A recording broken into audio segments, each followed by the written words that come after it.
Hi everyone, this is Sarah from Kero Cakes. Wish a happy new year and happy Christmas. இப்போ வந்து பார்த்திங்கன்னா நம்மளுக்கு இது ஒரு ஹாஸ்பிட்டலில் சீஃப் ஹெட் வந்து ஒருத்தவங்க ஆர்டர் பண்ணியிருந்தாங்க அவங்களுடைய ஸ்டாஃப்ஸ்க்கு கொடுக்கணும்னு சொல்லிட்டு அவங்களுக்கு ரொம்ப தேங்க் பண்ணுறேன். இந்த கிளிப்ஸும் வந்து நம்ம நிறையா ஆர்டர்ஸ் இருந்ததுனால சும்மா லாஸ்ட் மினிட்ல எடுத்து உங்களுக்காக போஸ்ட் போட்டிருக்கோம். இந்த மாதிரி நிறைய ஆஃபர்ஸ் இருக்குது. Plum cake, chocolate cake, return gifts, இந்த மாதிரி நியூ இயர்க்கும் நிறைய ஆஃபர்ஸ் இருக்குது. யூட்டிலைஸ் பண்ணிக்கோங்க. எப்படி காண்டாக்ட் பண்ணோம் அப்படின்னா நம்மளுடைய WhatsApp number and Insta ID எல்லாத்தையுமே நம்ம டிஸ்கிரிப்ஷனில் கொடுக்குறோம். ஃபாலோ பண்ணிக்கோங்க. மெசேஜில் ஃபஸ்ட் கமெண்ட்டையும் பின் பண்ணி வைக்கிறேன்.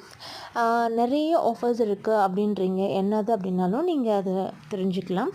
இப்போது நீங்கள் ஃபெஸ்டிவ்க்கு மாத்திரம் இல்லை, வீட்டில் நடக்கிற house warming function, baby shower, puberty, இந்த மாதிரி நிறைய ஃபங்க்ஷன்ஸ்க்கும் நீங்கள் வந்து ரிட்டன் கிஃப்ட்ஸ் நம்மக்கிட்ட இருக்குது. நாட் ஒன்லி கேக்ஸ், நீங்கள் என்ன மாதிரி கஸ்டமைஸ் பண்ணாலும் நம்ம பண்ணி கொடுக்குறோம். தேங்க்யூ. Tata, bye bye.